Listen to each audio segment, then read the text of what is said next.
Hello friends, welcome to Madras family vlogs. இந்த பதிவில் பண கஷ்டம் வருவதற்கு அறிகுறிகள் ஏதாவது இருக்குது அப்படின்னா கண்டிப்பாக இருக்குது. நம்மளுக்கு வரக்கூடிய அந்த பண கஷ்டத்தை முன்கூட்டியே ஒரு சில அறிகுறிகளை வச்சு நம்ம தெரிஞ்சுக்கலாம். இதை முன்கூட்டியே நம்ம தெரிஞ்சு வச்சுக்கிட்டோம் அப்படின்னா வரப்போகிற நெருக்கடிகளை தவிர்க்க ரொம்பவே யூஸ்ஃபுல்லாக இருக்கும். இந்த பதிவில் நிதி நெருக்கடியை முன்கூட்டியே அறிவிக்கும் ஒரு சில அறிகுறிகள் என்ன அப்படிங்கிறத தெரிஞ்சுக்கலாம்.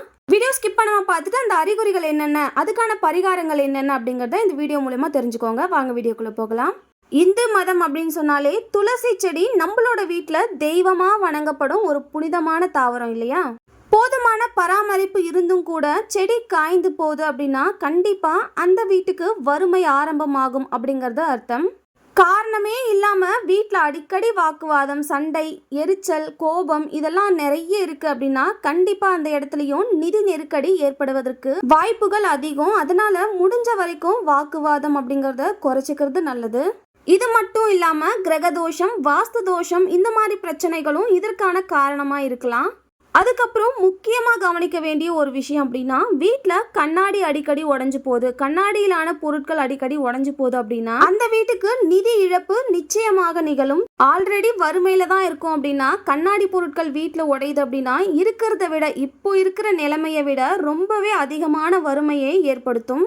இறை வழிபாடு இல்லாத இடத்துல மகிழ்ச்சியும் இருக்காது, செழிப்பும் இருக்காது. நாங்கள் இவ்வளோ நாள் நல்லபடியாக தான் சாமியெல்லாம் கும்பிட்டுட்டு இருந்தோம், இப்போ தான் இறை வழிபாடு எங்களால் செய்ய முடியல அப்படின்னா அதுவுமே ஒரு காரணம் தான். இறை வழிபாடு செய்ய முடியாமல் சூழல் ஏற்படுது அப்படின்னா அந்த இடத்துல பொருளாதார சிக்கல் கண்டிப்பாக வரும். வீட்டில் பெரியவங்களும் சின்னவங்களும் சண்டை போட்டுக்கிறது, அவமரியாதையாக பேசிக்கிறது, இந்த மாதிரி செயல்கள் கண்டிப்பாக பொருளாதார இழப்பை தரக்கூடியது. நம்ம வீட்டில் மறந்து கூட ஒரு சில தவறுகளை செய்யக்கூடாது. அந்த மாதிரி செஞ்சுட்டு அதை கவனிக்காமல் இருக்கோம் அப்படின்னா நம்ம வீட்டுக்கு பண கஷ்டம் அப்படிங்கிறது ஆட்டோமேட்டிக்காக வரும். நம்ம வீட்டில் எப்பயுமே மகிழ்ச்சி, சந்தோஷம் நிறைஞ்சு இருக்கணும் அப்படிங்கிறது தான் எல்லாரோட ஆசையாக இருக்கும். அதே சமயம் வீட்டில் பணப்புழக்கம் இருந்தால் தான் வீட்டில் சந்தோஷமே நிலச்சி இருக்குங்க.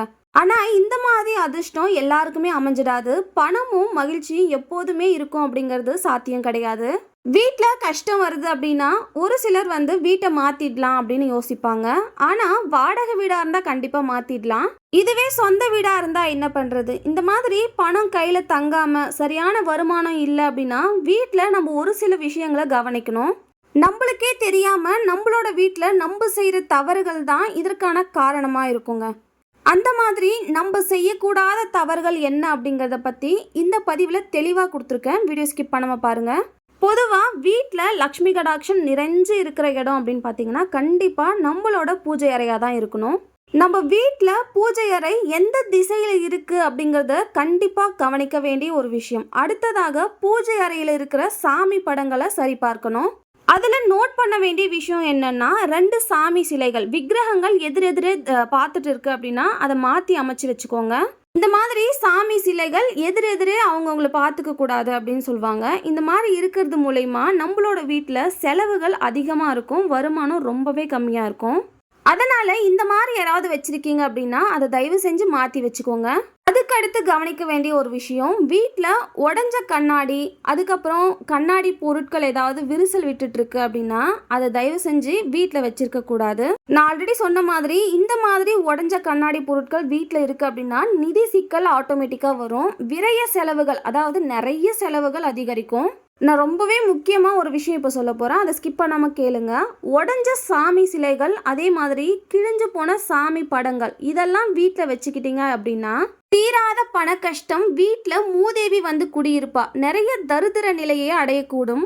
இந்த மாதிரி உடஞ்சி போன சாமி சிலைகள், கிழிஞ்ச சாமி படங்களை பூஜை அறையில் தானே வைக்கக்கூடாது, நான் தனியாக தானே வச்சுருக்கேன் அப்படின்னு கேட்டிங்கன்னா அதுவுமே பொருளாதார நிலையை பெருமளவு பாதிக்கும். அதே மாதிரி வீட்டுக்குள்ளே வைக்கிறதுக்குன்னே நிறைய செடிகள் இருக்குது. இண்டோர் பிளான்ஸ் இப்போலாம் நிறைய வந்துடுச்சு. அந்த மாதிரி இண்டோர் பிளான்ஸ் மட்டும்தான் நம்ம வீட்டுக்குள்ளே வைக்கணும். அதை தவிர்த்து அழகாக இருக்குது அப்படின்னு சொல்லி முட்கள் நிறைந்த செடிகளை எல்லாம் கட்டாயம் வீட்டுக்குள்ளே வச்சுக்க கூடாது. இந்த மாதிரி முட்கள் நிறைந்த செடிகள் வீட்டுக்குள்ளே வச்சுக்கிறீங்க அப்படின்னா பண பற்றாக்குறை ஆட்டோமேட்டிக்காக நிலச்சி நிற்கும். இதை தவிர்த்துக்கிறது நல்லது. ஆல்ரெடி வீட்டுக்குள்ளே இந்த மாதிரி செடிகள் இருக்குது அப்படின்னா வெளியே எடுத்துகிட்டு வச்சுருங்க. நம்ம வீட்டில் எல்லாருமே செய்கிற ஒரு தப்பு என்ன அப்படின்னா தேவையில்லாத பொருட்களை பரணை மேலே போட்டு வைக்கிறது. எதுக்குன்னே தெரியாது, ஆனால் லைஃப் லாங் அது அப்படியே நம்ம கூடவே ட்ராவல் ஆகி வந்துட்டுருக்கோம். அதை கிளியர் பண்ணாமல் க்ளீன் பண்ணாமல் சரி செய்யாமல் அப்படியே போட்டு வச்சுட்டு இருந்தோம் அப்படின்னா வீட்டுக்குள்ளே எதிர்மறை ஆற்றலை தவிர நேர்மறை ஆற்றல் சுத்தமாக இருக்காது. வீட்டை கழுவி கோலம் போடுறது, வீட்டில் இருக்க பூஜை அறையை க்ளீன் பண்ணுறது, பூஜை பொருட்களை வாஷ் பண்ணி குங்குமம் போட்டு வைக்கிறது, இதெல்லாம் செவ்வாய் வெள்ளிக்கிழமைகளை செய்கிறத தவிர்த்துக்கோங்க. இந்த மாதிரி செவ்வாய்க்கிழமை வெள்ளிக்கிழமைகளில் நம்ம செய்கிறது மூலயமா நம்ம வீட்டில் இருக்கிற மகாலட்சுமி தாயாரை நம்மளே வெளியே அனுப்புவதற்கு சமம்.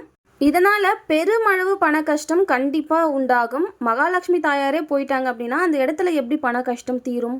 நம்ம வீட்டில் ஒரு சில பொருட்களை சரியான திசையில் வைக்கணும். அதில் மெயினாக பீரோ, பணப்பெட்டி, கட்டில், அதுக்கப்புறம் அடுப்பு, கல்லுப்பு, இதெல்லாம் கண்டிப்பாக திசை பார்த்து வைக்கிறது அவசியம். அப்படி உங்களுக்கு தெரியல அப்படின்னா தெரிஞ்சவங்க கிட்ட, பெரியவங்க கிட்ட யார்கிட்டயாவது கேட்டு அதுபடி நடந்துக்கிறது நல்லது. பண கஷ்டத்துக்கான அறிகுறிகள் இதெல்லாம் தான். இந்த பண கஷ்டம் தீர்றதுக்கு ஏதாவது பரிகாரம் இருக்கா அப்படின்னு கேட்டால் கண்டிப்பாக இருக்குது. அதில் மெயினான பரிகாரம் அப்படின்னு பார்த்தீங்கன்னா பாசிப்பருப்பு பரிகாரம் தான். கடனால் பாதிக்கப்பட்ட குடும்பங்கள் அதிகம். தேவைக்காக கடனை வாங்கிட்டு அதை திருப்பி கொடுக்க முடியாமல் ரொம்பவே கஷ்டப்பட்டு இருக்கிறவங்க நிறைய பேர் இருக்காங்க. கடன் இருக்கிறவங்க கடன் பிரச்சனையை குறைக்கிறதுக்கு நிறைய விதத்தில் முயற்சி எடுத்திருப்பாங்க. ஆனால் எதுவுமே வெற்றி அடைஞ்சிருக்காது. அந்த மாதிரி இருக்கிறவங்க இந்த பரிகாரத்தை கண்டிப்பாக செஞ்சு பாருங்க. இந்த பரிகாரம் ரொம்பவே முக்கியமானது. நம்மளோட கர்ம வினைகளின் அடிப்படையில் தான் நம்மளோட வாழ்க்கை அமைஞ்சிருக்கும். நமக்கு ஏற்படக்கூடிய பண வரவாக இருந்தாலும் சரி, பண கஷ்டமாக இருந்தாலும் சரி, நம்மளுடைய கர்ம வினைகளோட அடிப்படையில் தான் எல்லாமே நடக்கும். பண கஷ்டம் ஏற்படும் போது நம்மள அறியாமலேயே மற்றவங்க கிட்ட போய் பணம் வாங்கறதுக்கு ஆளாயிடுறோம். இந்த மாதிரி கடன் அப்படிங்கிற ஒரு பிரச்சனையிலிருந்து நம்மள பாதுகாப்பாக வச்சுக்கணும் அப்படின்னா நம்ம செஞ்ச கர்ம வினைகள் இருக்கும் இல்லையா, அதை முதல்ல நம்ம குறைச்சிக்கணும். கர்ம வினைகளை குறைக்கணும் அப்படின்னா நம்மளால இயன்ற தான தர்மங்களை தானம் செய்யறத தவிர வேற வழியே கிடையாது. அந்த வகையில பாசி பருப்பை எந்த முறையில எப்படி தானம் கொடுத்தா நம்மளுடைய கர்ம வினை குறைந்து கடன் பிரச்சனை தீரும் அப்படிங்கறத பார்க்கலாம். நம்ம எல்லார் வீட்லேயும் சமையலுக்கு உபயோகப்படுத்துகிற பொருள் தான் பாசிப்பருப்பு. சிறு பருப்புன்னு சொல்லுவாங்க இல்லையா, அதுதான். ஆல்ரெடி நம்ம சமையலுக்கு உபயோகம் செஞ்சிட்டோம் அப்படின்னா அந்த பாசிப்பருப்பு வேணாம். புதுசாக ஒரு கிலோ பாசிப்பருப்பை வாங்கிக்கலாம். அதுக்கப்புறம் இதோட வெல்லம் அப்படி இல்லைன்னா நாட்டு சக்கரை அதுலேயும் 1 கிலோ வாங்கிக்கலாம். வெள்ளமாக இருக்குது அப்படிங்கிற பட்சத்தில் அதை பொடிச்சு வச்சுக்கிறது ரொம்ப நல்லது.